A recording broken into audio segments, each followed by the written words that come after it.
YouTubers! Mike Martin's here, Mike Martin's channel. Happy Friday, everybody. Happy weekend for those living in the Southern Hemisphere.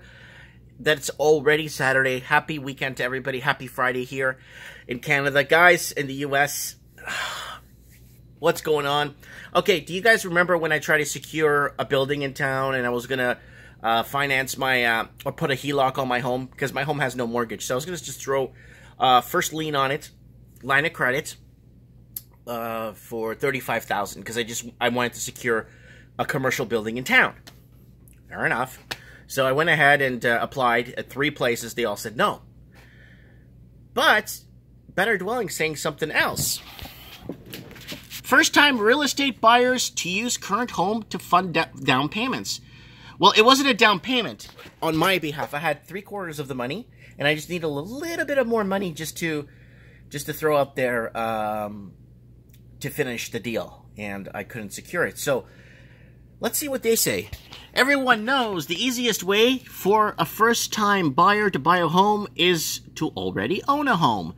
The Toronto Real Estate Board TREE published results from its annual buyer survey. The survey asks recent and intending buyers about their experience and gives the industry insights on their behavior. Most of it was not all surprising, except for the sources of down payment. Turns out $1 in $10 used for down payments from first-time homebuyers will come from equity from a current home. What? First-time home buyer payments. So let's just go right here. It just says it right here. This is the chart. Chart 3, source of down payment. November 2018. So you got, okay, I guess I'm going to read it because these colors are so similar. Let's read it out here. First-time buyers are using a variety of down payment tools, all similar to existing homeowners. Survey respondents said 35% of down payment funds will come from savings outside of their RRSP. The second largest single source will be savings from within their RRSPs.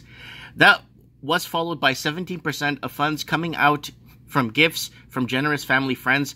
The last identifiable source, 10% from equity from a current home. The remaining 20% is a mystery, meant assortment categorized as other. So that's very interesting. The other here. Right there, and there's your other.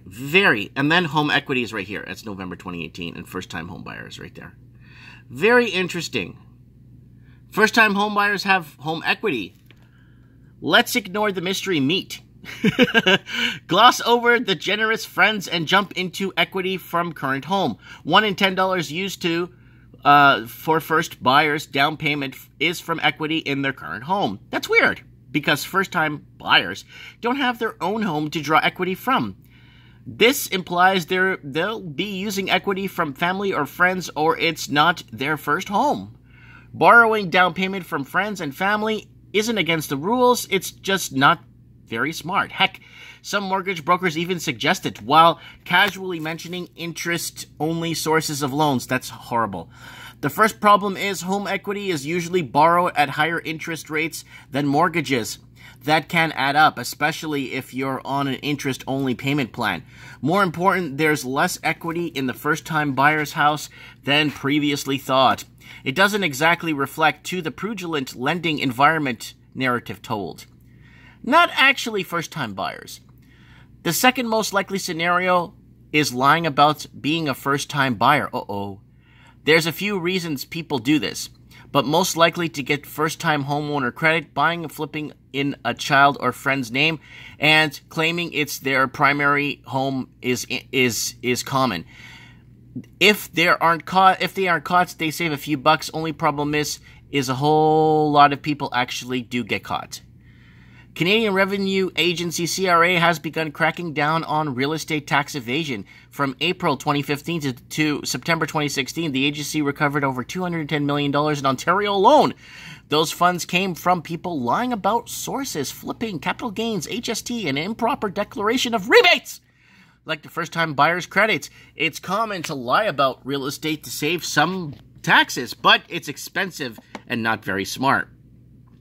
When the incentive to buy real estate is high, people take risks that aren't necessarily logical.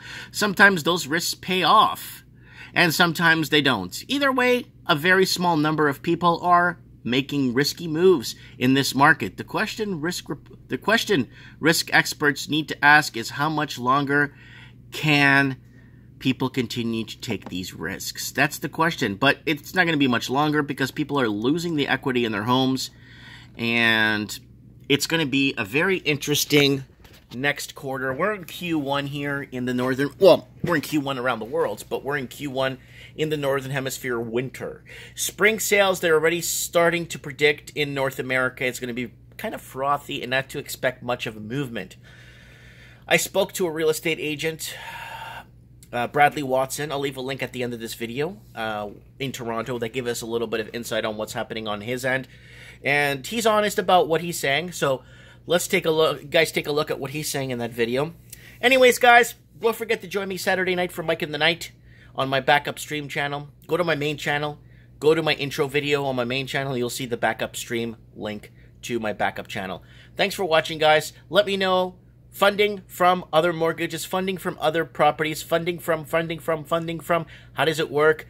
Well, we know how it works, but how is it going to work out in the long run? It's going to be a very interesting end of Q1 into Q2 when spring starts to hit here at the end of March. Thanks for watching, guys, and don't forget to hit the subscribe button.